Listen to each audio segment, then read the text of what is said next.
All right, good morning again. For those that don't know me or this is your first time joining me, I'm Sandy Benavides and I'm the counselor coach at ESC Region 11.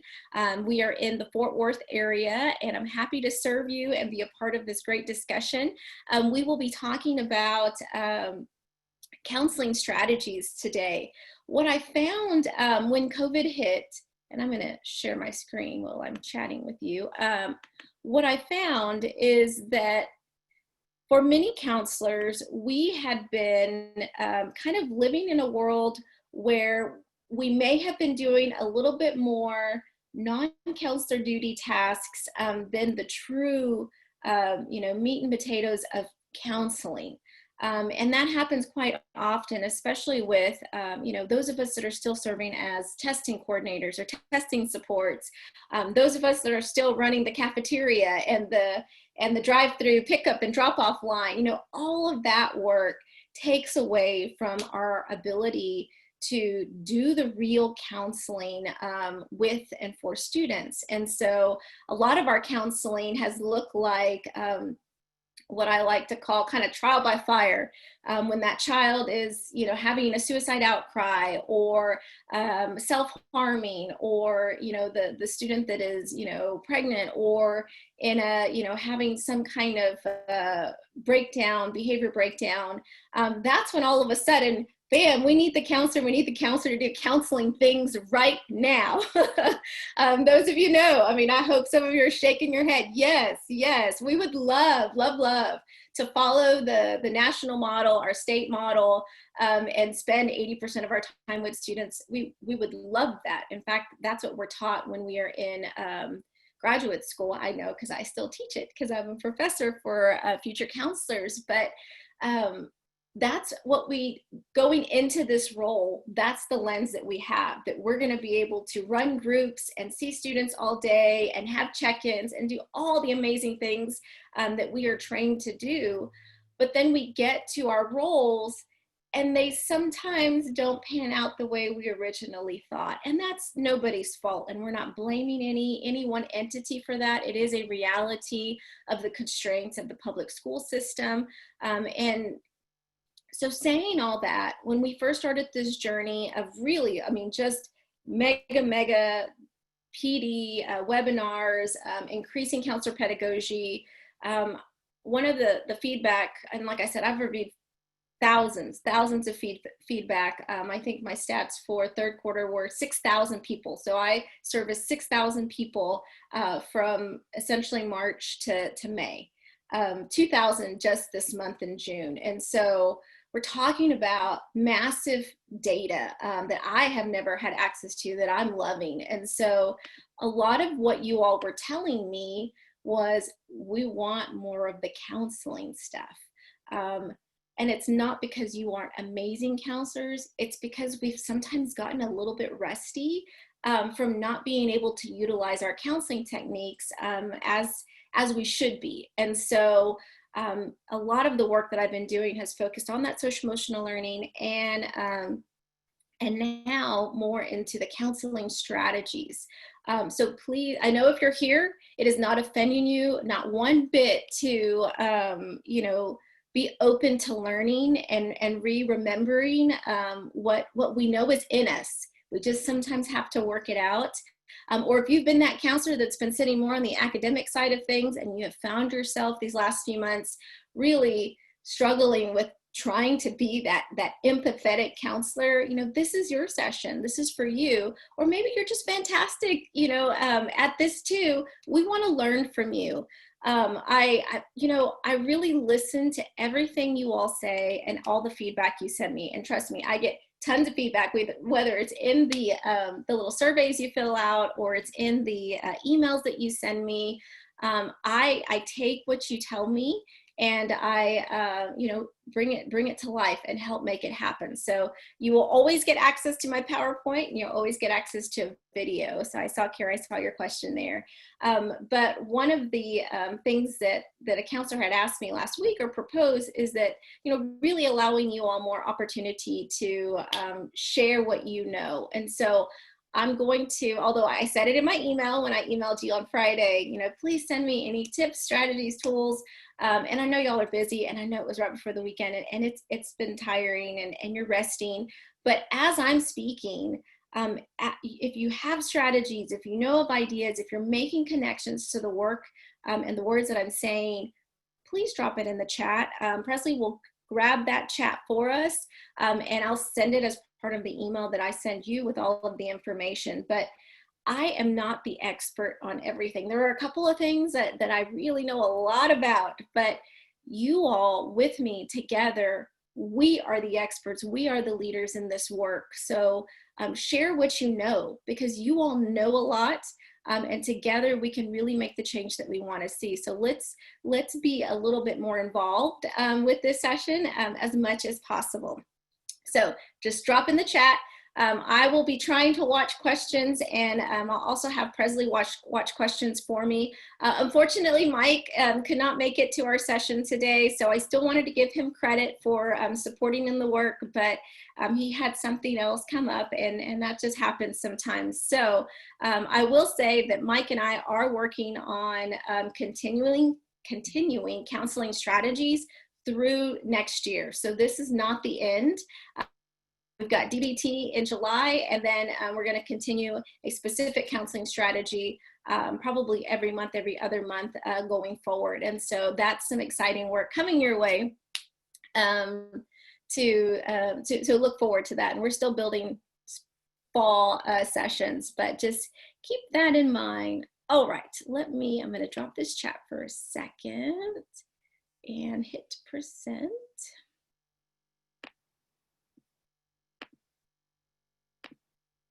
All right, perfect. So a couple of session goals. So coming into this, I want to really pacify your fears.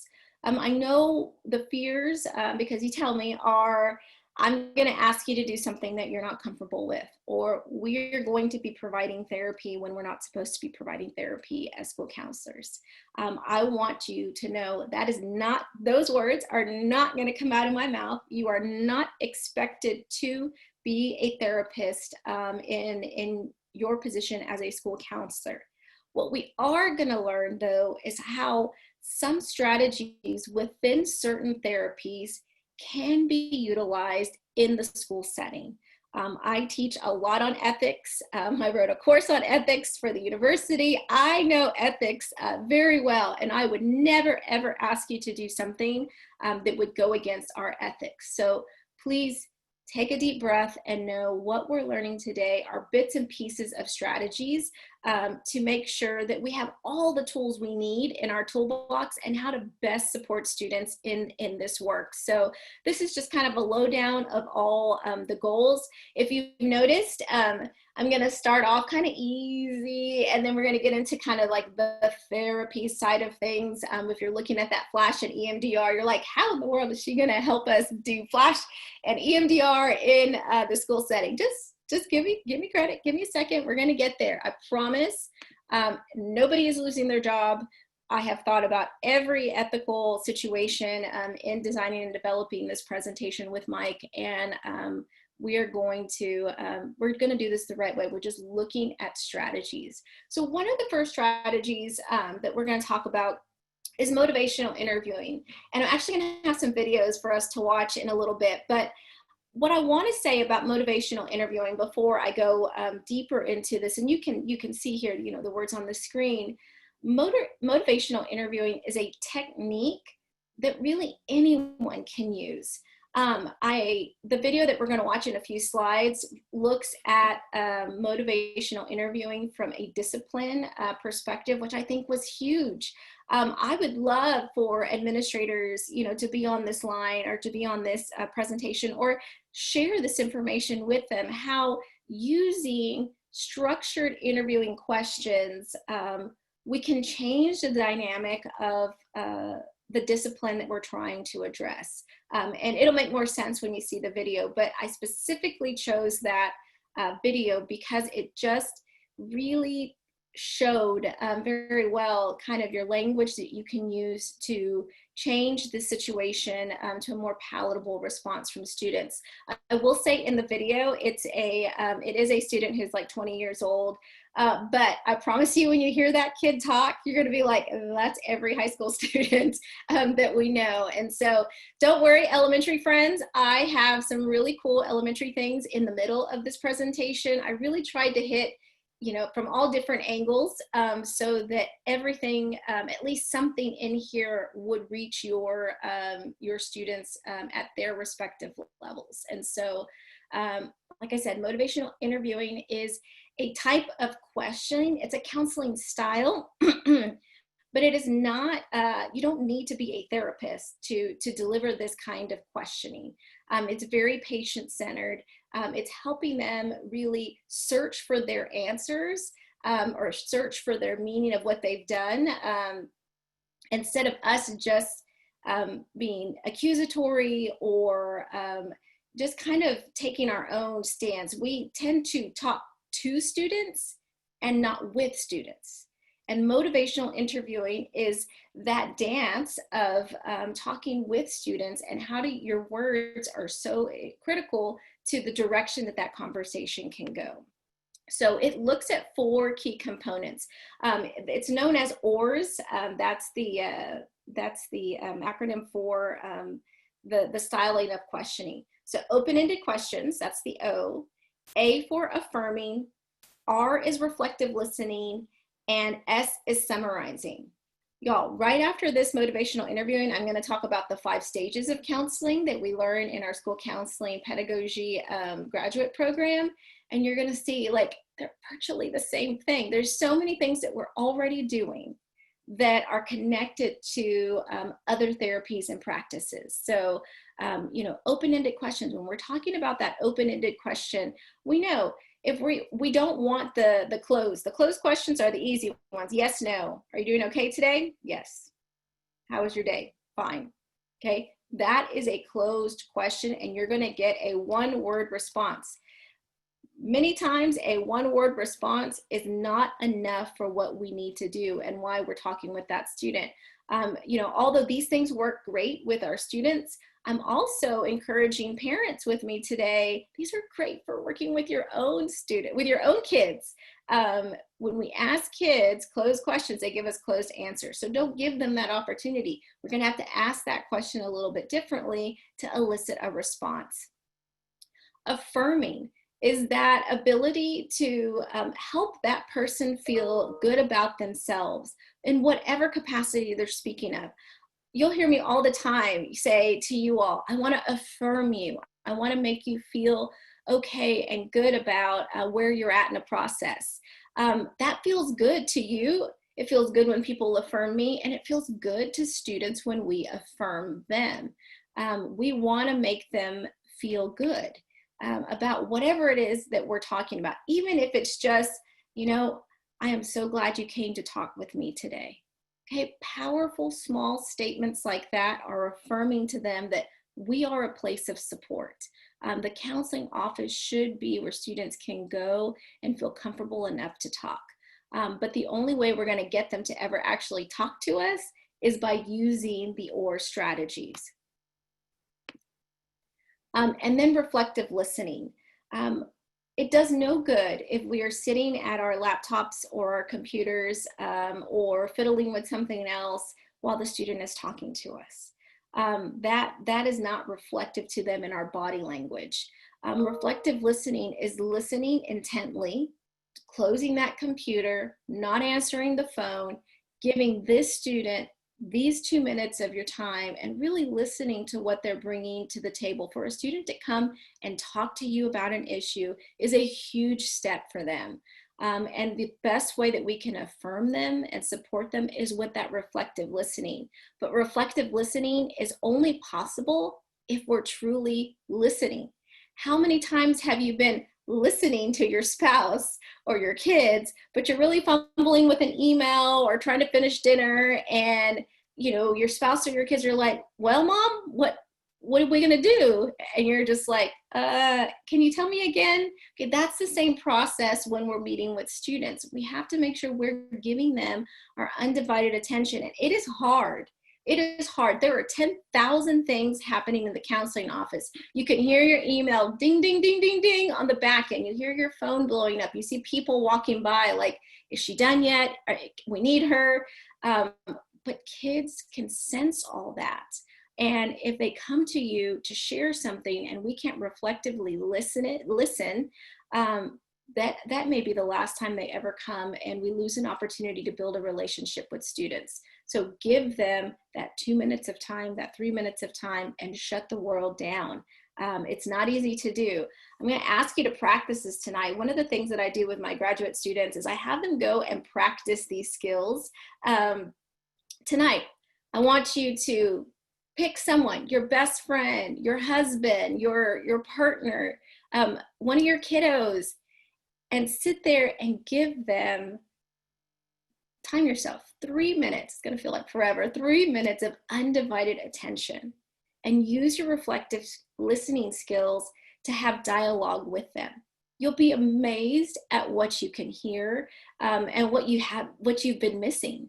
I know that realistically, we don't do that all day long. I think it would be a little much, but be intentional and try it, and be listening to how your body's responding.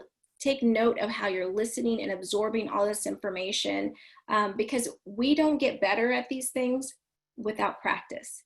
We can read all the books we want, we can attend all the webinars we want, but if we don't actively practice these strategies and techniques, they won't get better. They're just like any other strategy or technique that we have to work on to improve and get better with. So that's your challenge today. Time yourself, 3 minutes, have a conversation with your child, your spouse, your partner, a friend, your parent, and really give them that undivided attention and notice the change in that experience. Okay, I'm going to play this video. Remember, this is going to be a 20-year-old student, and he is here. It's not the principal's office, but he's like in the disciplinary office, because he, as many college students, made a poor choice with alcohol on campus, and this is how they are addressing it. So it's going to show you first kind of the non-motivational interviewing, and then it's going to show you what it looks like when we do apply motivational interviewing. As we're watching this, I want you to think, how does this apply to the students that we work with, and how could we utilize this strategy with our students, no matter what grade they are? Be thinking of that, and if you're thinking of things, drop them in the chat so we can kind of all learn from each other. Just as a reminder, nobody can see the chat.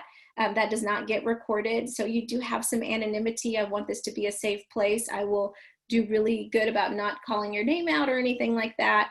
I want to open that dialogue and let you know that no one is watching what you're posting. Okay.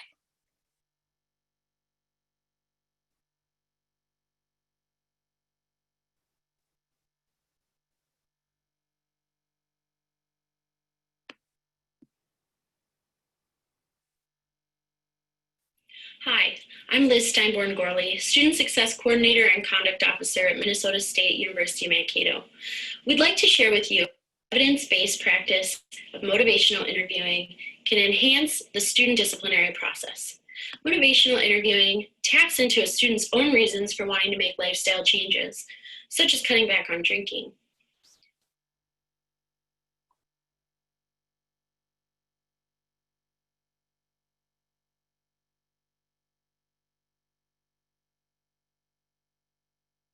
In summary, the Minnesota State Mankato Security Report states that you were stopped on Stadium Road last Friday, cited for driving under the influence, and then you were transported to detox. Plus, you're only 21 years old. Is the report accurate? I guess so. I don't really remember much. It was a week ago, so I was kind of drunk too. Okay. Behavior like this could get you suspended. Doesn't that concern you? I mean, not really. I'm gonna be 21 in a couple months. once I turn 21, the cops can't give me a minor. And I mean, I'm not a heavy drinker like my friends or anything. I don't get wasted at all, and then I just need to be careful. I just won't get caught. I'm just trying to have fun like a normal college student. What were you thinking when you got into your car after having 6 beers? You could have caused an accident and killed somebody. Whatever. I didn't though. I called my roommates for a ride. He was sleepy, so I had to get home somehow. And this isn't even my fault. I give him rides all the time. I didn't do anything. You need to take responsibility for your actions. If you keep partying like this, your problems will only get worse. You're likely to face costly legal citations, poor grades, health problems, getting kicked out of school, and disappointing your parents. You don't want that to happen, do you? No, like I said, this isn't even my fault. Like, are we done here? I have class in 15 minutes. Your behavior is not what Minnesota State University expects of its students. If you want to be a student here, you'll need to show that you're able to follow our rules. Do you think you can do that? Otherwise, you'll be suspended. Look, I really like going to MSU, and I get what you're saying. You're making some really good points, and I'll think about them, okay? Okay. Well, your sanction is you'll be placed on university disciplinary probation, and you'll have to attend an alcohol education seminar that'll cost you $150. Also, disciplinary action is progressive and cumulative, meaning that any further violations will result in suspension for 1 semester or longer.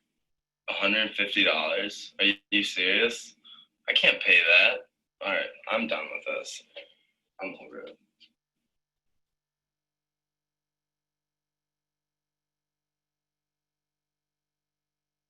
In summary, the Minnesota State Mankato Security Report states that you were stopped on Stadium Road last Friday, cited for driving under the influence, and you were transported to detox. Plus, the report lists your age as 20. Dylan, what is the accuracy of the report? And can you share with me some details leading up to the incident? I guess it sounds right. I mean, I was kind of drunk, and it happened like a week ago. I drove over to my friend's house just to go watch the game, and we were having a couple beers, and next thing I know, the Vikings are kind of losing pretty big, so we drank a little bit more than usual, and I mean, at the end, I had to get home, and I couldn't find a ride, so I just drove.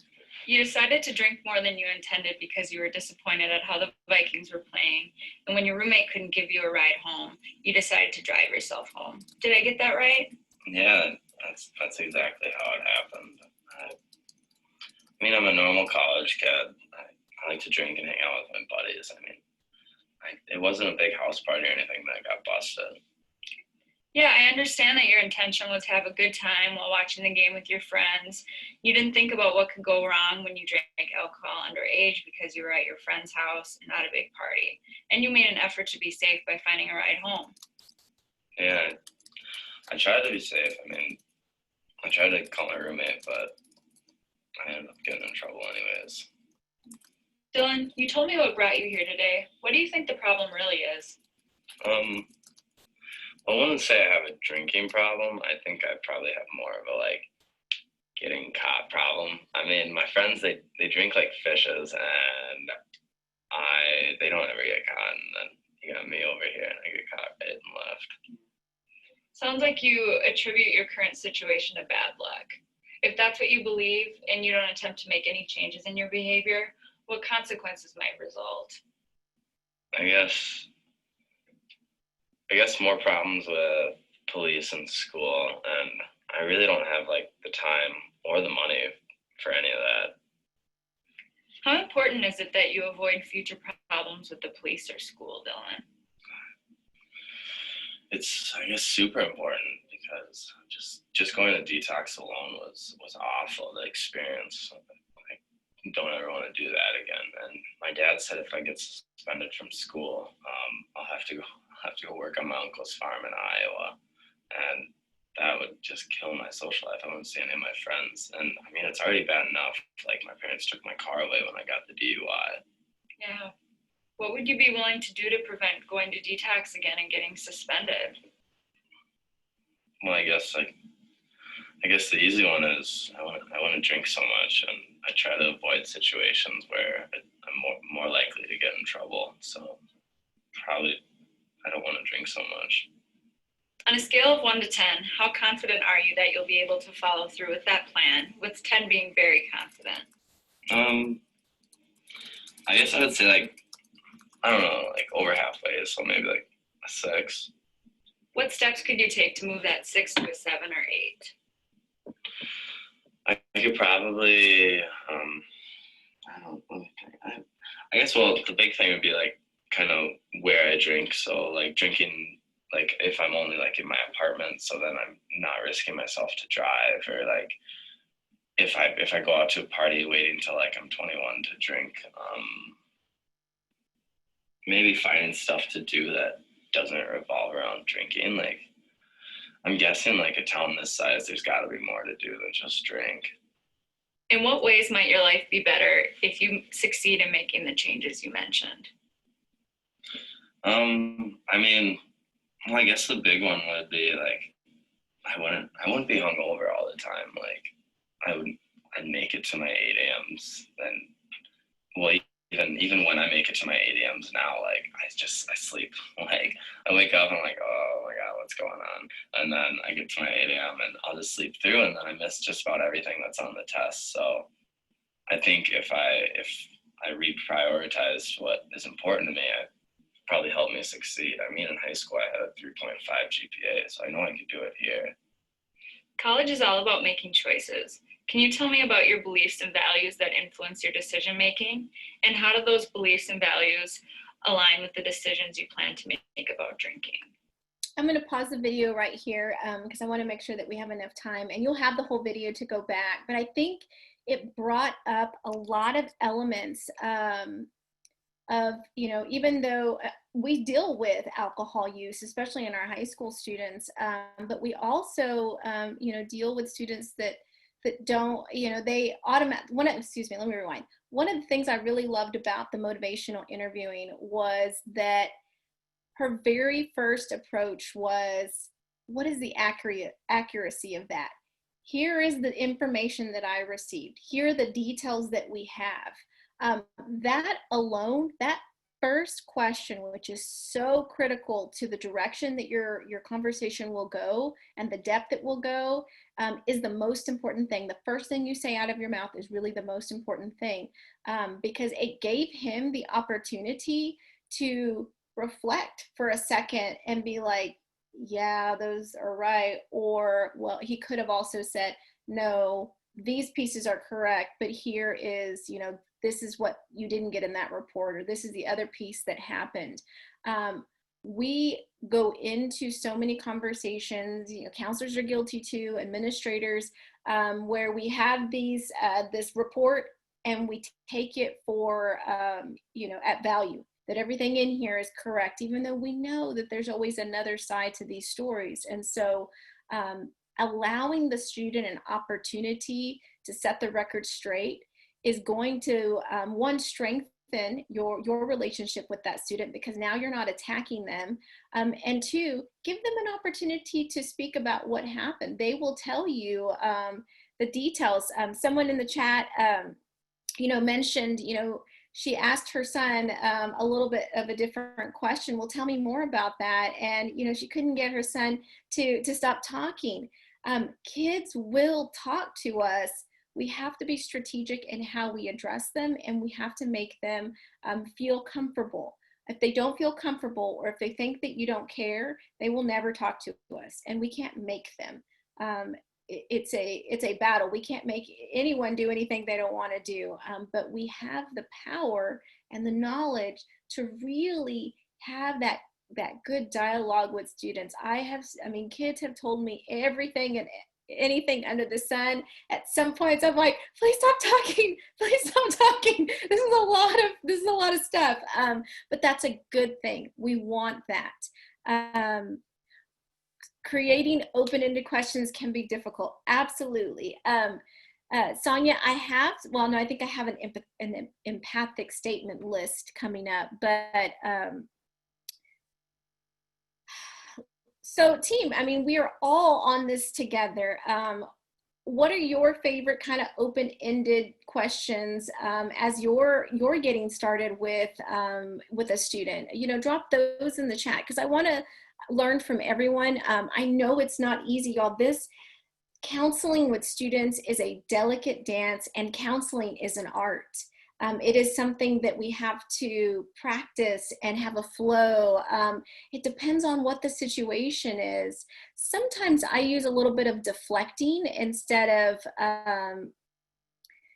addressing what is clearly, you know, they're here. So a parent, not a parent, a principal or an admin drops an angry kid off in my office. A lot of the times what I used to do, I was a big crafter at one point in my life when I didn't work like every day, but I had a box of crafts that I would keep in my high school office, and I would pull it out and I would say, it looks like you might need a little bit of time to cool down. I'm gonna go work on this little project if you don't mind. Is that okay with you? And that's a closing it quick, you know, and I'd get a kind of a grunt and I'd go. And I'd start working on whatever it is. It was a random craft box. And within 60, 90 seconds, that kid would be like, I could see them looking at me. What is she doing? What's in that box? What are all those little cool things there that I don't know what they are? And I would turn around and I'd be like, John, I'm working on this little project. Would you like to come learn a little bit more about it? 99% of the time, whether you were a boy or a girl or whatever, yes. So they would go and we would start crafting, and I would teach them a small skill. I'm telling you, a 2-3 minute skill with crafting. We would make mums, we would make garters, we would make random stuff. And then I would say, seems like you've had a really stressful day. Can you tell me about what brought you, why Mr. Bryan brought you to the office today? Remember, we don't necessarily are looking at each other. We're crafting. I had sand therapy when I was in elementary. We were in the sandbox. We kind of have to get them off of thinking about what it is to get them to thinking about what it is. And I know that sounds really weird, but if I go at you directly, that kid's going to shut down because it's almost like an attack, even if we're soft, empathetic. And so have a distractor. I used to go to like the dollar store and find all kinds of course now with COVID, you know, touching things is going to really change that dynamic, but squishy balls and I had things where you could make shapes with your hand, Play-Doh, all of that random thing. If it looked random and cool, I had it in my office because sometimes I would grab one and start playing with it. And then I would say, oh, would you like to look at this? You know, and again, bam, we could get into the conversation. And so sometimes it's the questioning, the open-ended questions don't always come right away. It comes as we kind of get into the conversation where it's much easier to have that. Let me look at some of these chat because y'all are dropping a million great things. I'm gonna have Presley grab all these and make sure we have these statements for you. I know I was told what happened. Tell me what you think happened. I want to hear from your point of view. So powerful. Give them that opportunity. I promise if you come at them from that direction, they're going to be a fire hydrant. Those words are going to be spewing out. You know, but always get their story. I'm teaching an ethics class right now at the university, and we were looking at ethical issues that counselors have been a part of, you know, in the news or, you know, public kind of stuff. And, you know, we talked about, we've seen so many times counselors and educators be accused of things. And yes, good people make bad choices, but sometimes they're not true. And we should be giving that benefit of the doubt to our colleagues and to our students. We forget that they deserve our grace. And I always said, you have my trust until you lose it. We need to, you know, be that support for them to help them get through some of the most difficult years of their lives. Tell me more. Why do you think XYZ happened? Love it, yes. Y'all, it's basic questioning, but sometimes you need more time to warm up because if you're a new counselor, I remember this clearly my first years of counseling, I was like, oh God, what are they gonna ask me next? what am I going to do here? Am I going to know the answer? No, you don't know the answer. Those of you here that have survived the first year, I promise you, you didn't know all the answers, and that's okay. Some of us are here, 10, 15 years, 20 years, we don't know all the answers still. But giving that empathy, giving that respect, giving them this motivational interviewing is going to make a difference in the relationships you're building and the dialogues that you're having with students. I always allow, I think someone's saying here, calm down. Absolutely. Drawing, coloring, journaling, have all of those materials available. And I know the discussion now is that we will be going face-to-face, but there's a potential for some virtual, this gets really challenging when it's virtual, but I have some virtual activities. I'll add that and make a note, virtual activities that are kind of soothing activities to help kids calm down too, because a student needs to be in a calm state to be able to have the dialogue and conversations that we need to have. Fidget toy sets, absolutely. Make sure you have your Clorox wipes, clean it up. But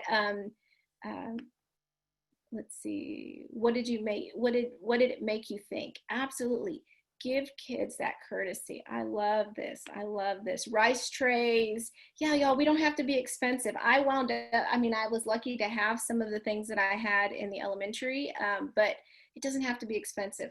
So great ideas. We will grab those in the chat and make sure that everyone has. Oh, Wendy, I love that, the deep breathing. That's going to be in another video. And I know we know a lot about breathing, but it was really, I'll talk about it when we get there. I'm getting excited, forgive me. Okay, so now I'm going to connect motivational interviewing and the 5 stages of counseling. So these 5 stages specifically come from our ASCA model, our Texas Comprehensive model, and is in the school counselor curriculum that if you have a school counselor certificate, you have had. And so I want to tie back, I want to tie things back to what we should have been exposed to at one point. And I'm not saying that you're supposed to remember all these things. Lord knows I don't remember everything I learned in grad school, and it's only usually really fresh because I'm teaching it still.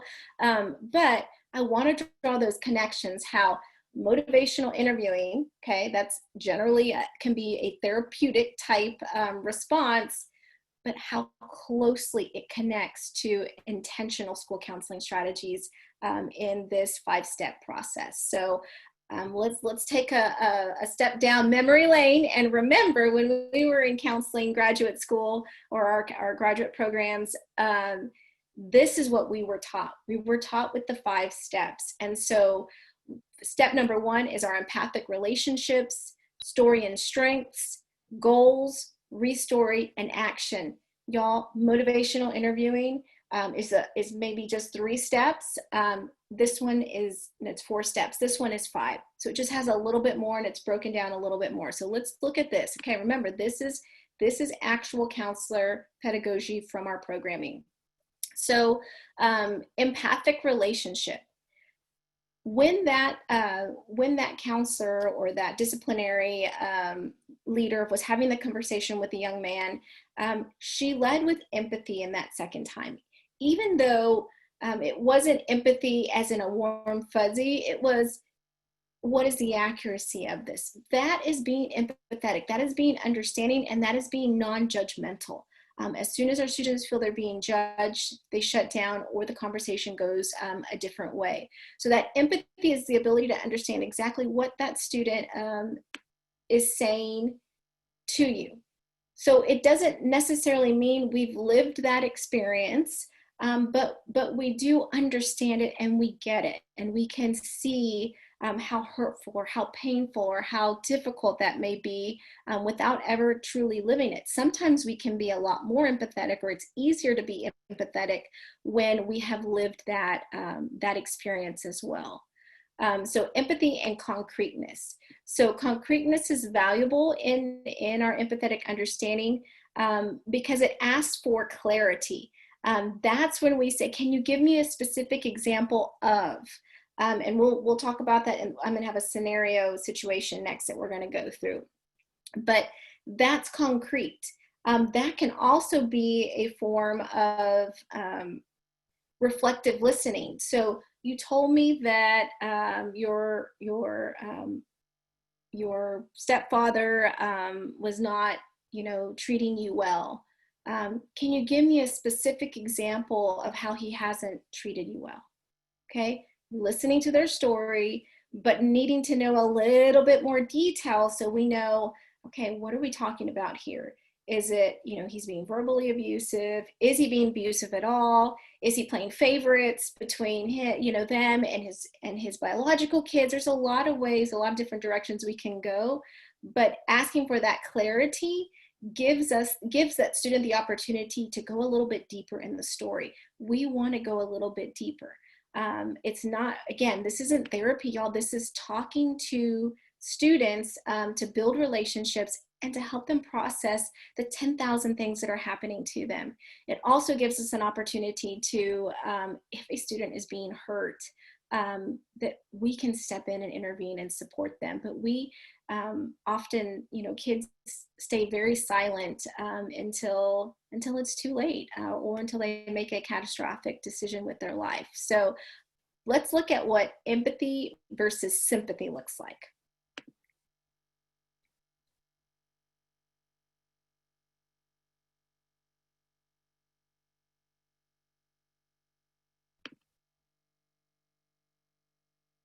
My name is John Chambers. I'm now a wanted man. My team uncovered a scandal deep in the Amazon jungle we were never supposed to find.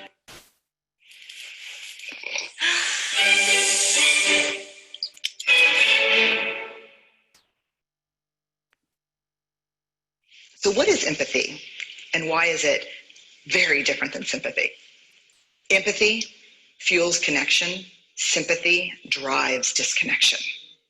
Empathy, it's very interesting. Teresa Wiseman is a nursing scholar who studied professions, very diverse professions where empathy is relevant, and came up with 4 qualities of empathy. Perspective taking, the ability to take the perspective of another person or recognize their perspective as their truth. Staying out of judgment, not easy when you enjoy it as much as most of us do. Recognizing emotion in other people and then communicating that. Empathy is feeling with people. And to me, I always think of empathy as this kind of sacred space when someone's kind of in a deep hole and they shout out from the bottom and they say, I'm stuck, it's dark, I'm overwhelmed.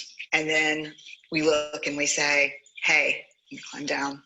I know what it's like down here, and you're not alone. Sympathy is, ooh, it's bad, no, you want a sandwich? Empathy is a choice, and it's a vulnerable choice, because in order to connect with you, I have to connect with something in myself that knows that feeling. Rarely, if ever, does an empathic response begin with at least. And we do it all the time, because you know what? Someone just shared something with us that's incredibly painful, and we're trying to silver lining it. I don't think that's a verb, but I'm using it as one. We're trying to put the silver lining around it. So I had a miscarriage. Oh, at least you know you can get pregnant. I think my marriage is falling apart. At least you have a marriage. John's getting kicked out of school. At least Sarah is an A student. But one of the things we do sometimes in the face of very difficult conversations is we try to make things better. If I share something with you that's very difficult, I'd rather you say, I don't even know what to say right now. I'm just so glad you told me. Because the truth is, rarely can a response make something better. What makes something better is connection.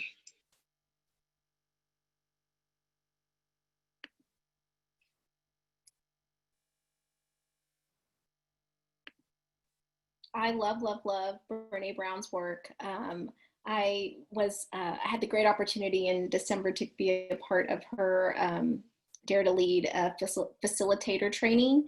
I will be bringing it to the service center. I think we will have our first session in September, and then we'll have a second one in December, because I know how crazy September can be, but I really wanted to give counselors the opportunity to dig deep into themselves, to better understand some of this work.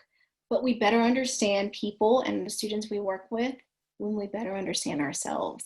And Brene Brown's work is incredible with really helping you dig deep in your soul to find what are your anchors and what's keeping you from being the counselor that you want to be, or the wife that you want to be, or the person that you want to be, because we all carry these anchors with us. And so love, love, love her work. I try to incorporate it in so many things that I do. So be on the lookout for that. It is coming. One of the things that stood out to me with this video is that empathy is feeling with people. It is that connection. When someone has had something traumatic happen to them, or a loved one has passed away, Brene said it best, there's not any one statement that's going to make that person feel better. In fact, they're not really even looking for your words. They're looking for your connection and your support. So how does that connection and support look like when we're working with students? It looks like empathic statements. And so I know someone a little earlier had asked me about open-ended questions, and I actually will look for some, because I think I might have some that I use when I teach the 5 stages to my grad students to get them going. So I will look for that, and if I can find it, I will put it in the work that I'm going to send you. But look at these statements. And so I ask you to really take some time with these 20 statements. I gave you kind of the top 20 kind of powerful statements that you can use, because you don't always have to have a solution or a response. It's I get it. I feel this pain with you. I understand how you feel. You must feel so hopeless. I wish you didn't have to go through that. I mean, think about the number of students we've talked to that have gone through atrocious experiences, and they are choosing you to share and tell their story. And sometimes I've been on the other side of things where literally it feels like you have no words. Your breath is taken away by some of the hurt that your kids carry. And when they finally share it with you, it can be tough. You can be kind of bloated. So always focusing on your empathic statement. The very first thing out of your mouth should be an empathic statement. That is going to change the entire direction of your conversation. That is going to be the make or break for if the student will ever come back to see you. And so your first statement matters. I really love too how Brene talks about, the at least. Y'all, we are so guilty of, well, at least, you like the 6 other teachers. I don't like my PE teacher. Well, at least you like the other ones. How often do we find ourselves doing that? I'm one of 7 siblings, and I have 3 other sisters, and I'm guilty too. Here I am teaching this course. I teach this on a variety of levels, and I'm like, well, at least, sister, there's more fish in the sea. I find myself doing it. So don't feel guilty. Don't feel bad. It's natural. It is it's what first comes to mind. For whatever reason, our mind is wired to really deflect, because addressing the pain can be sometimes terrible. Or in my mind, I'm like, I really don't want to go down that road with my sister, so I'm going to just go for a U-turn so we can go another direction, because that's not what I want to do today and right now. But with our students, we have to be really intentional. That's that word, intentional, with our words and actions. And it's not like our sister or our siblings or a friend. Our job is to be there for kids. And so even with the mounting tasks that we have to do, stop and give the student an empathic statement. You could be saving a life. You could be changing a relationship forever. So I do want to kind of look at the 5 steps and a scenario that I've written here for us. So I'm gonna close that because I can't see. So Sienna is a 16-year-old student who is 8 months pregnant with her first child. She says, I wonder when I'll be able to see Freddie. That's the baby's father again. I want him involved. He wants to be with me and the baby, but my mom wants me home. His mom said she's looking for a 2-bedroom apartment so we could possibly live there, but I know my mom will never go for it. She wants me to stay with her until I graduate high school so that this never happens again. This is a conversation that we have had all too often with students. So let's say Sienna is your student, whether she's 16 or 13 or 15, so middle school or high school. We've seen it. We've seen it there many, many times. As we think about our step one, what would be your empathic statement to start this conversation? I want you to drop it in the chat. What would you say, or how would you get this conversation going from the lens of empathy? Maybe a few seconds to think about.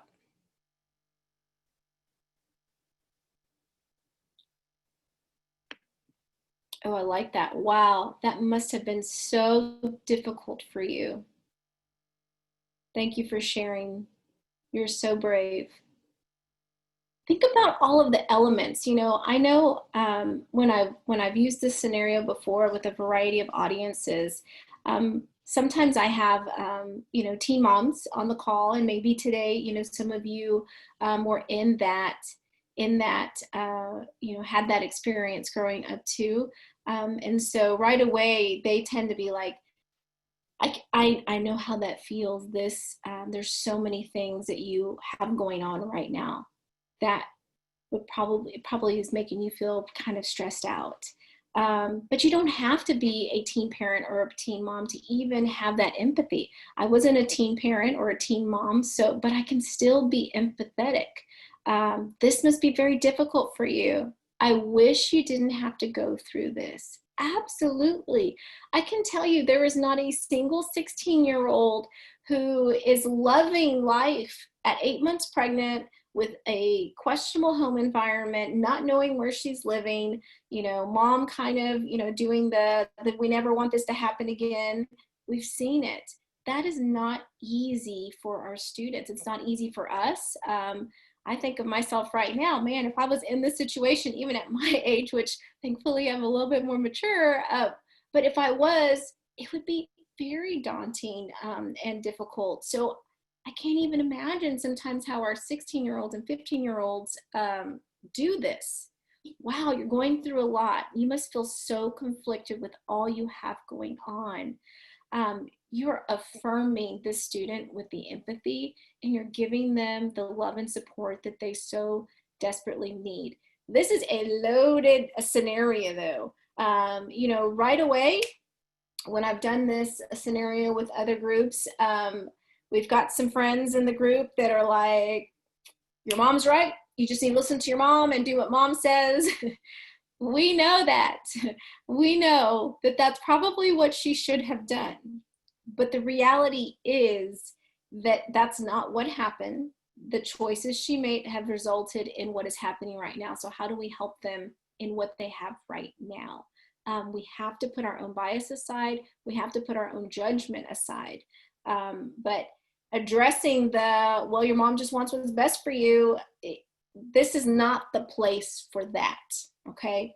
First statement, any situation, whether you're elementary, middle school, or high school, you begin with an empathic statement, no matter how difficult that situation may be, to find that empathy. Love, love, love everything you're putting in there. I'm gonna I'll have Presley grab the chat and make sure we give you these statements. And y'all, for my new counselors, there is no shame in having little lists or keeping, you know, notes or reminders of what to say. There is no shame in that. We all start somewhere. And sometimes we just get so anxious from trying to be right and the best counselor and do everything correctly that we miss the actual dialogue with the students. So please save some of these resources for you. Oh yes, I love this last one. Wow, you're having to make a lot of tough decisions right now. Absolutely. We are not saying, yay, you're pregnant and it's going to be great. We're not saying that.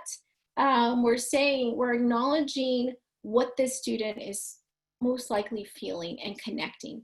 And I know these students, because I've worked with these students, will usually hang their head, will cry, will say, you have no idea, and the tears will come. And that's good, because that's what they need. They need that release. Our students that do not release become like a volcano, where everything in their body continues to mash around and swish around and get all jumbled up.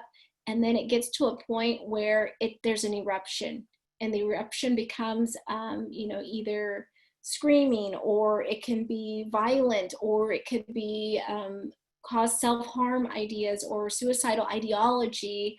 We want to prevent the explosion. And the way you prevent the explosion is to help them release this tension little by little.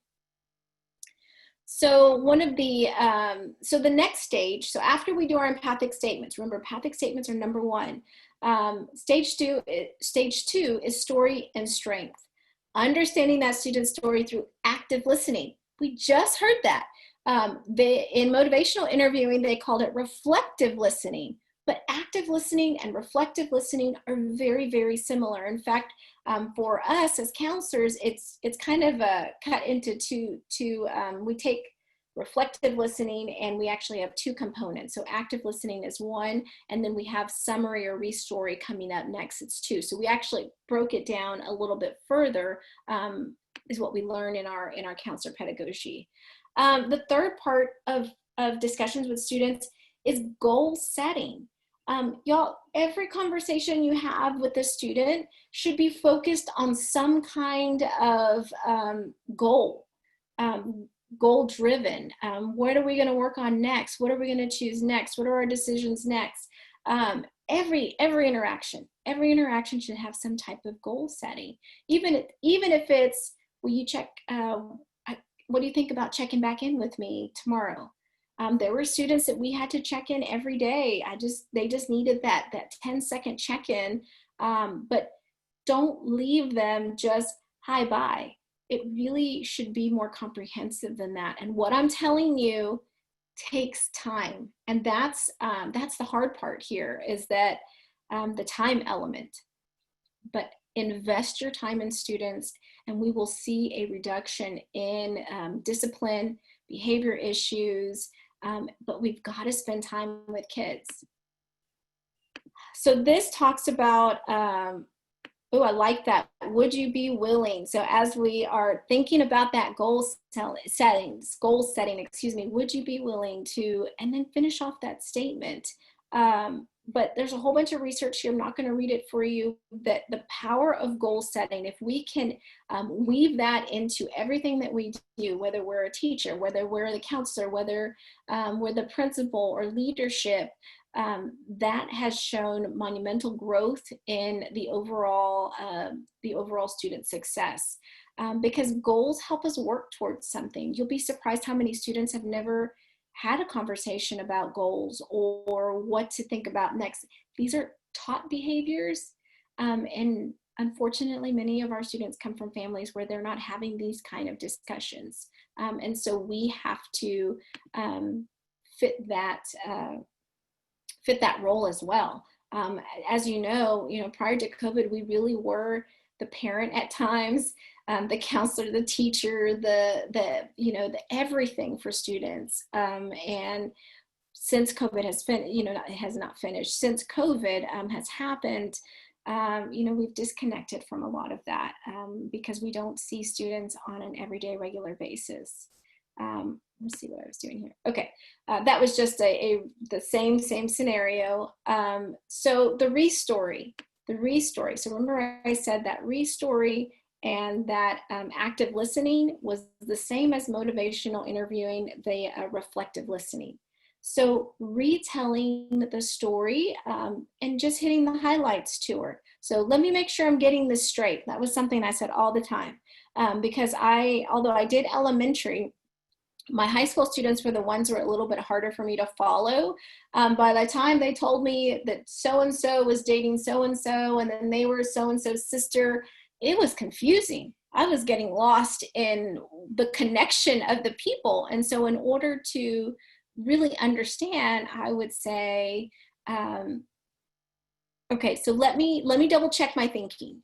So what you're saying is Barbara and Johnny were dating, and and I'll tell like a 60-second synopsis, and they would either say yes, or they would be like, no, that so-and-so is with so-and-so. Okay, so that gives you an opportunity to get the whole story, because if we don't know what they're really telling us, if we're not making those connections, we can't support them in the way that they need it. So giving them that opportunity just to reflect and know, okay, this is what I'm listening. And when kids know that you're listening and intentionally listening, actively listening, that makes them feel heard and makes them want to come back to talk with you. And then step 5 is action. So there's goal setting, but there's also the action piece of this. And everybody has a responsibility. What is your role? What is your take? What action will you make regarding the situation? What action will the student take? And what action will others take? There should be some kind of action. Action doesn't mean extra work or hours of work. It just means that we're making a commitment to do something, or we're helping that student make a commitment to do something. And so those are the 5 steps. Those are, if you newbie counselors or current counselors, stop and reflect on these 5 steps. Go back after this session is completed, because I know this is a lot of information. Practice on your kids, practice with your loved ones. You only get better through practice, but these steps are super critical and tie into so many of the strategies that are out there for therapists and counselors. Sounds like my 5th graders. Yes. Okay, so now we're going to get into acceptance commitment therapy, okay? Don't get scared. We're getting a little bit more into therapy, but remember, we're just taking the pieces that we can use without providing therapy, okay? So take your fears away. We're going to be okay.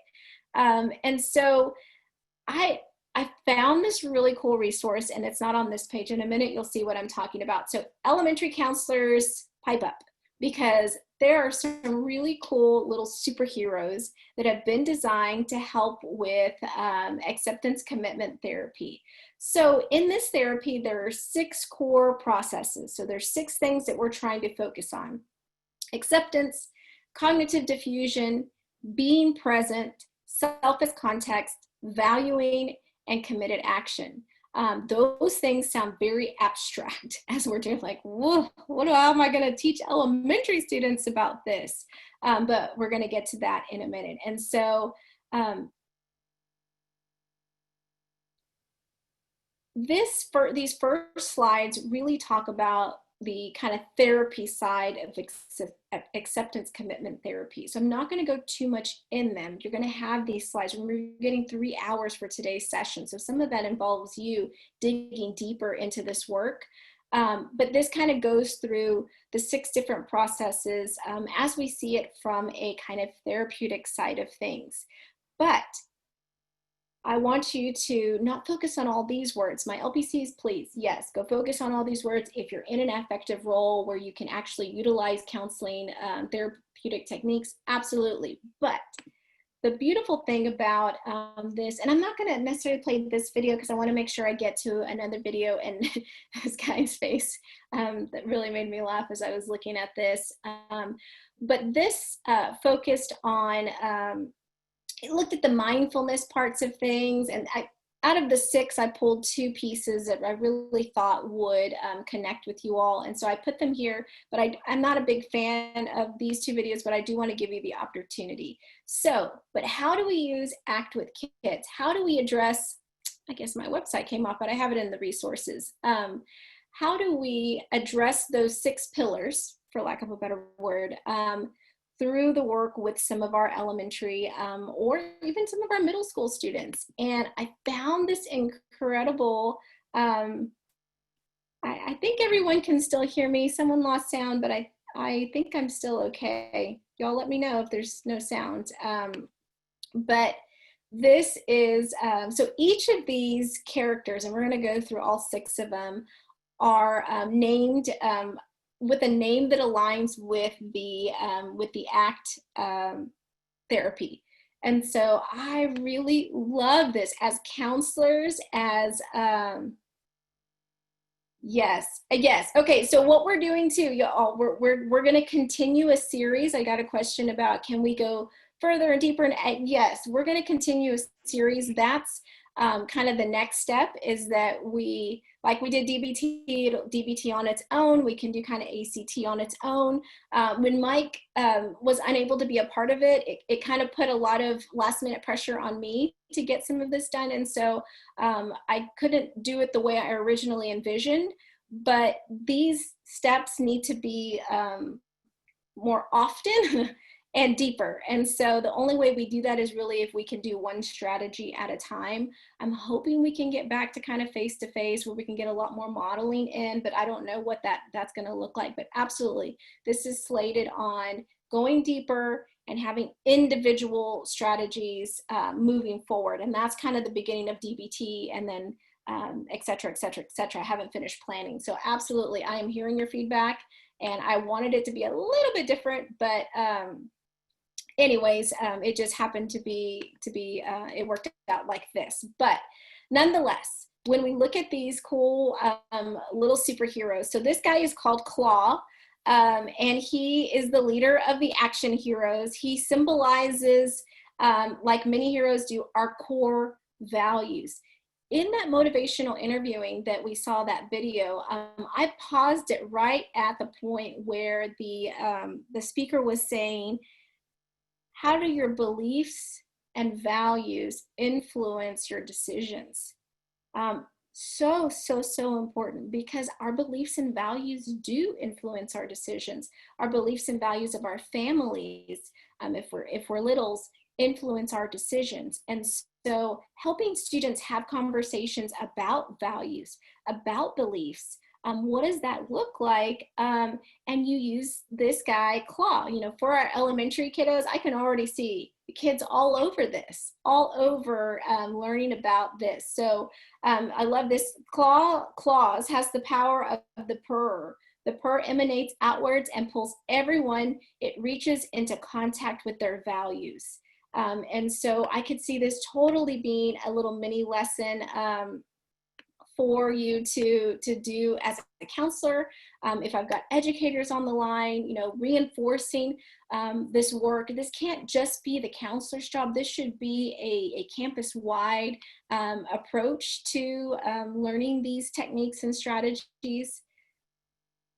Let's see. Okay, the next one, because I want to make sure we go through all these. Y'all, they're so cute. I was like, oh my gosh. And I put the website, I'll show you at the end on the resources. You can actually buy like little cards. They make these guys in little cards and posters, very nominally priced. Trust me, I'm never going to put anything ridiculously expensive.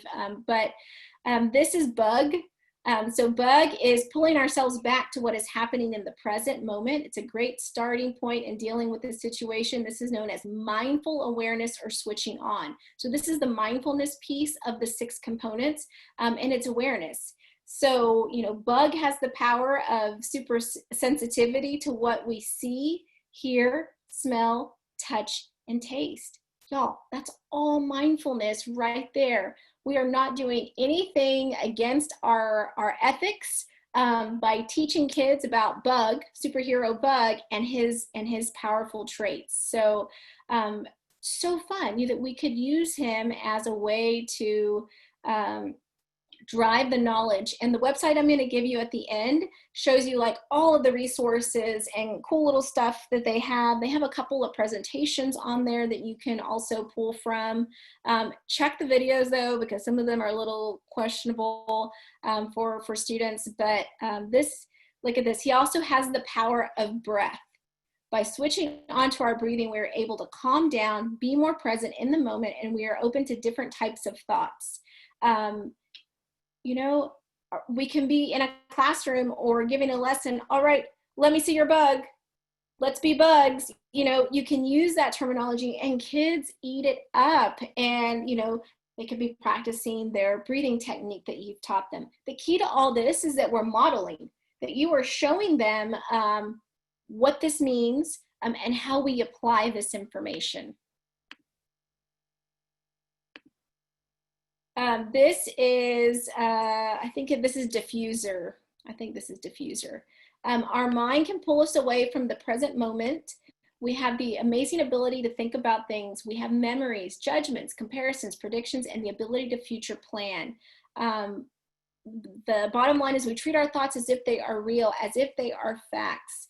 So the diffuser helps us during times when we're caught up or fused with our thinking that is unhelpful. So when kids get stuck and they're so super focused or hyper focused on the trauma, the upset behavior, the whatever happened between them and the other student, we need to go into diffuser mode.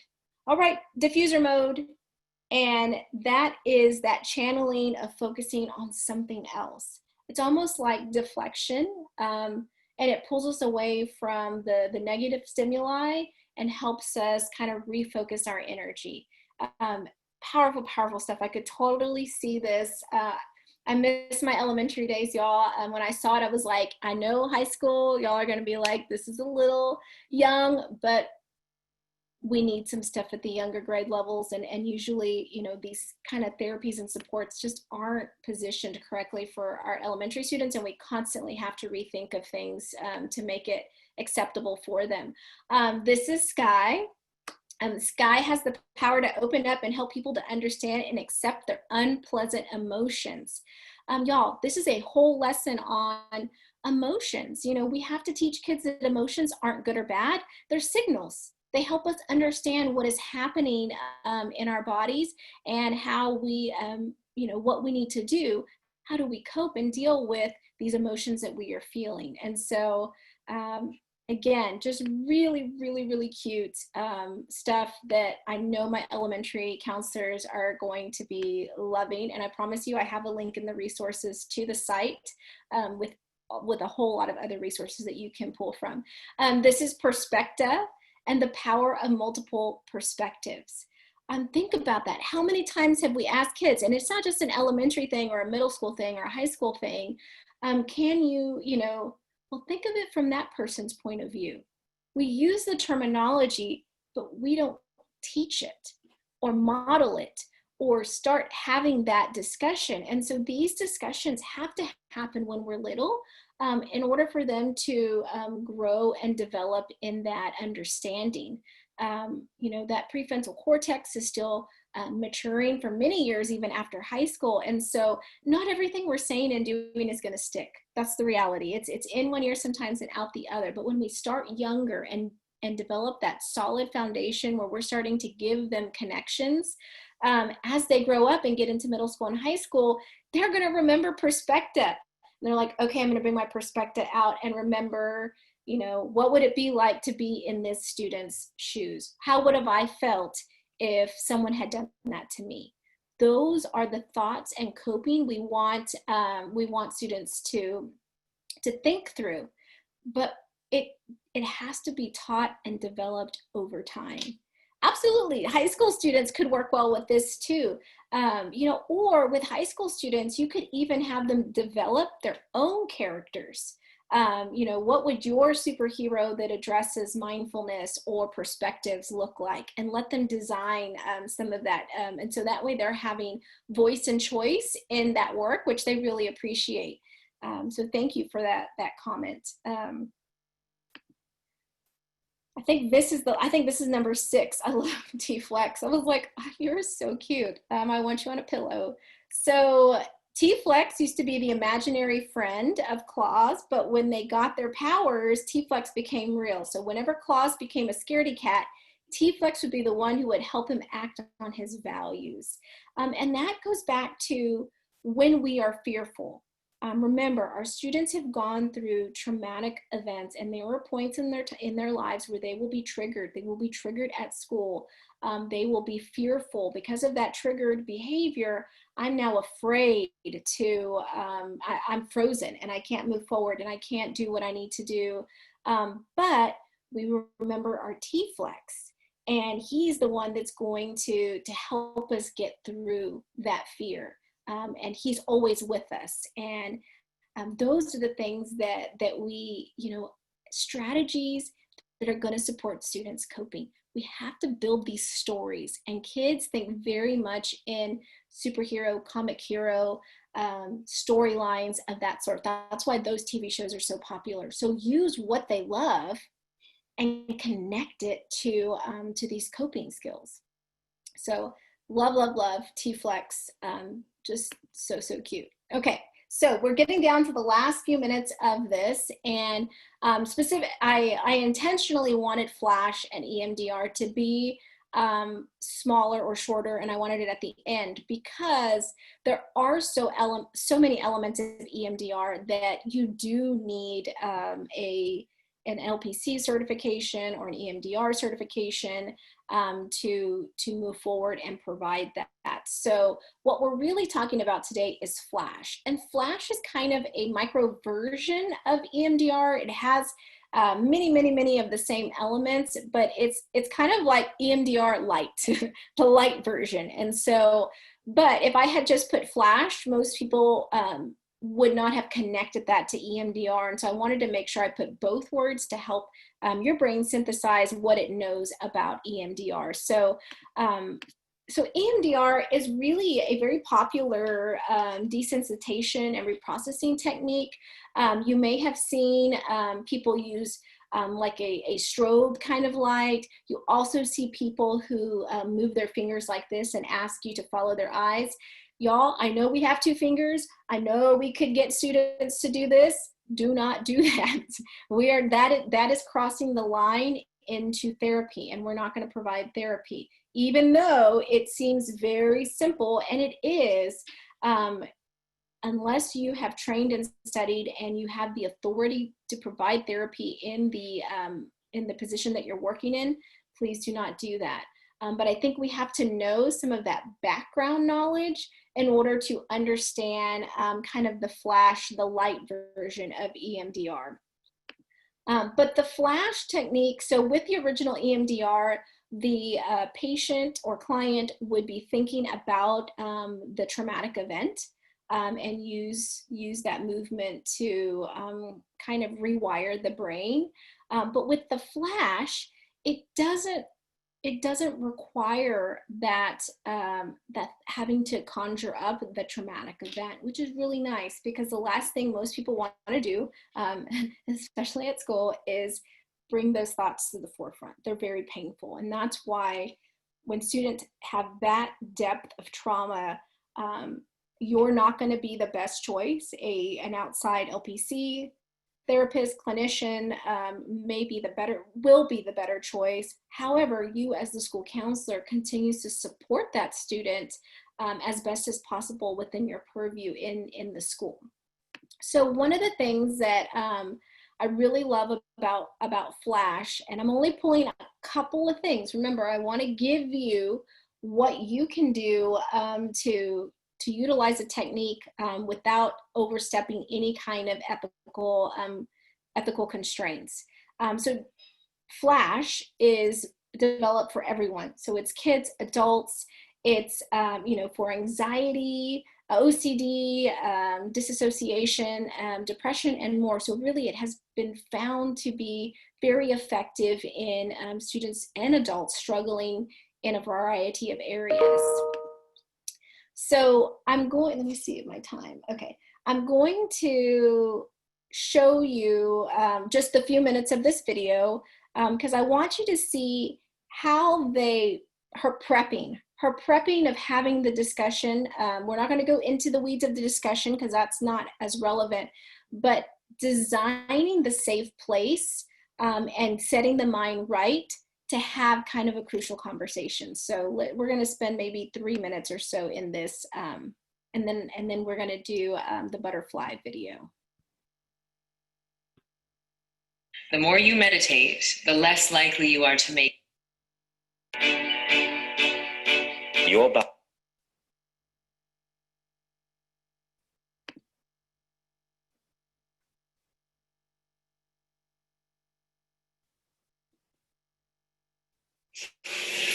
All right, Ryan. So generally I start each preparation exercise just doing a couple breaths. You don't have to force deep breaths. I just invite you to kind of breathe in a way that feels good for you. You can close your eyes or leave them open, and I'll observe and do my best to breathe along with you.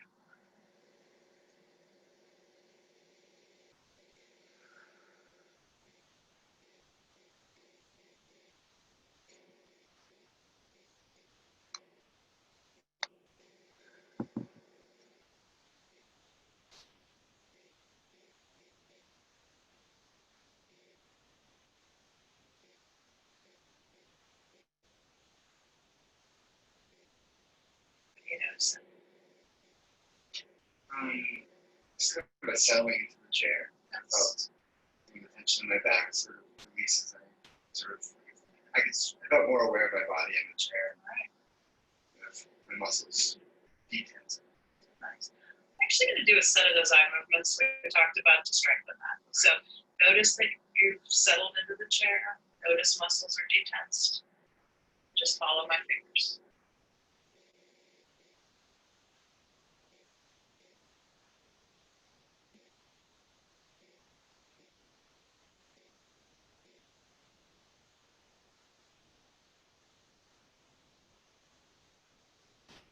Breath.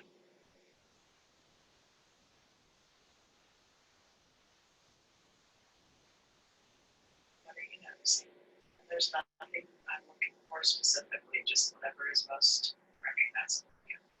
Yeah, I felt the muscles in my face relaxing, and I don't know what exactly, but I noticed even just sort of a little moisture in my eyes. So we don't have to analyze that. Let's just use that to flow into the safe place exercise we're going to do.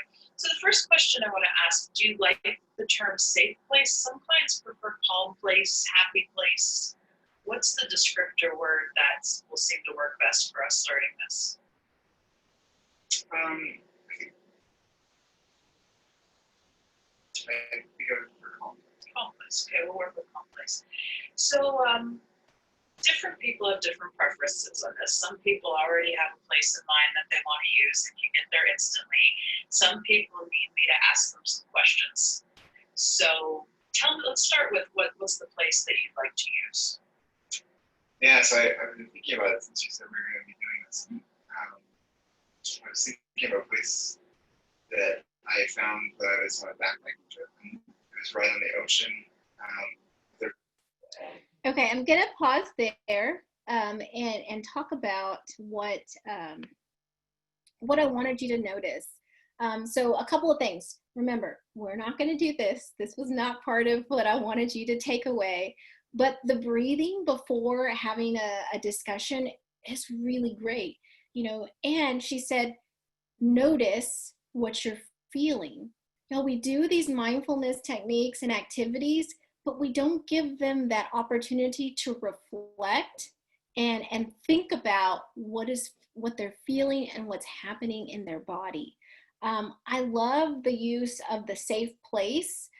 So many times, or the calm place, we have to teach that to our students. I had safe places, I had calm places. We usually see them as physical locations. So yes, we've got the carpeted corner where kids can go and be safe and calm down. But this is really the safe place that travels with you in your mind. And for our students that have behavioral issues, kind of chronic behavioral issues, it's a good strategy to talk with them about what do you remember a place in your life that really made you happy or made you feel safe? You know, given the limited experiences of some of our students, You know, it may be, you know, when I used to visit my grandma, you know, over the summer, you know, some students may have, well, when I see, you know, the ocean water, but remember, everyone's experiences are different and unique. But helping them remember that spot, that place, so that when they are in, you know, enraged or having some kind of meltdown, okay, let's remember your safe place. And that means a safe place can go with them everywhere they go. We don't need to have the little carpeted corner. We don't need the little box of toys to help them do that. So again, just taking a couple of pieces of the technique to really help our students of all ages find that safe place at Wisconsin. It helps tremendously. Now, at this point, if we had taught kids about mental safe places, you know, in this time of trauma, as things are happening to them at home that we are not aware of because we're not communicating with them on a daily basis, it's a coping skill to get through whatever they're enduring at this point. So this is the last little video, and I love this, and I'm going to ask you to do it with me, do it with the presenter here. So this is called the butterfly hug. It is an EMDR, it's flash EMDR technique and strategy. But for that student that is outraged or having a fit or emotionally charged, this is, if we can teach the butterfly hug, this is a strategy for them to calm down. So let's watch that.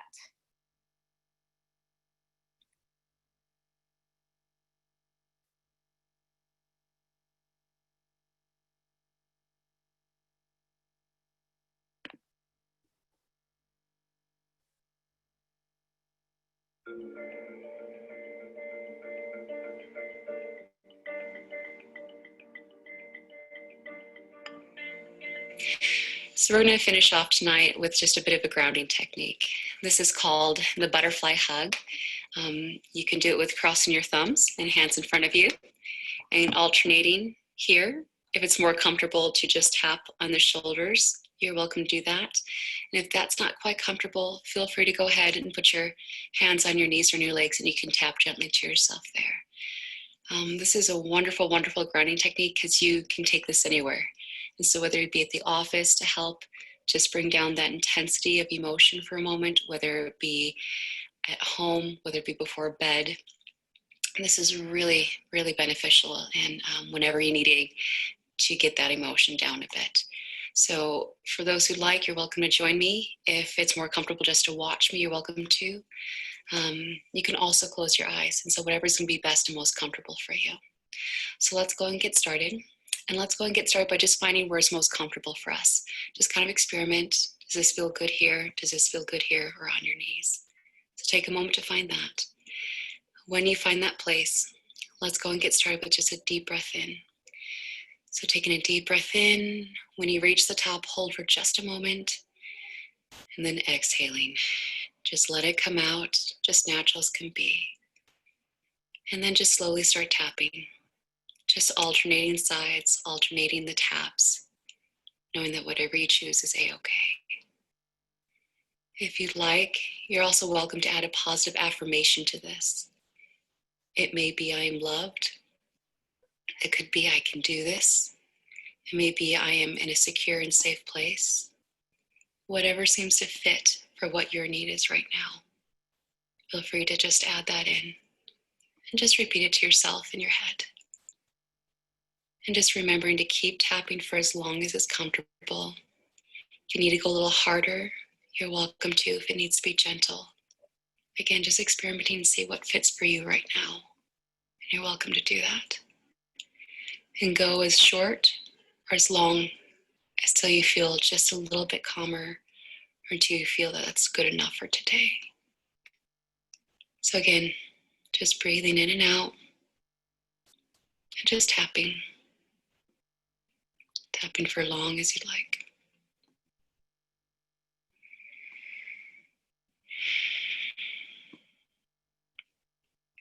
And then whenever you're ready, when you've hit that spot that feels a-okay or good enough, go ahead and just pause there for a moment. Just letting your hands rest, letting your body rest. And if you'd like, feel free to take one more deep breath in, holding for just a moment, and then when you're ready, exhaling, just letting the air flow out all naturally. Okay, I'm gonna go ahead and stop us there. There was only about maybe 10 more seconds. But as you can see, that's a wonderful, wonderful technique to help our students ground themselves when they are having high emotions. It's great for us as well. It's that combination of the tapping, the constant movement, and the breathing. So yes, you can also do wrists as well. I know they did 3 spots, and they call it the butterfly because it looks like a butterfly and we're crossing. So as long as you're doing that cross, that's what's kind of helping rewiring the brain, impacting that parasympathetic system to really just bring us down very, very, very nicely. So I loved that. That is part of the EMDR and Flash techniques. I do have the resources here. There is the action heroes that you saw on the screen are this link here. But thank you everyone. I swear the time seems to fly by every time. It's been an hour and a half, but I will continue to offer these techniques and supports, and I just want to really thank you for continuing to join me in this work, because it is only more powerful when you do it with me. So we do have I think tomorrow is our self-harming behaviors. So if you haven't signed up for that, there's still a little bit of space, I think maybe 9 seats. So get registered for that, and I will send you the resources by the end of the day.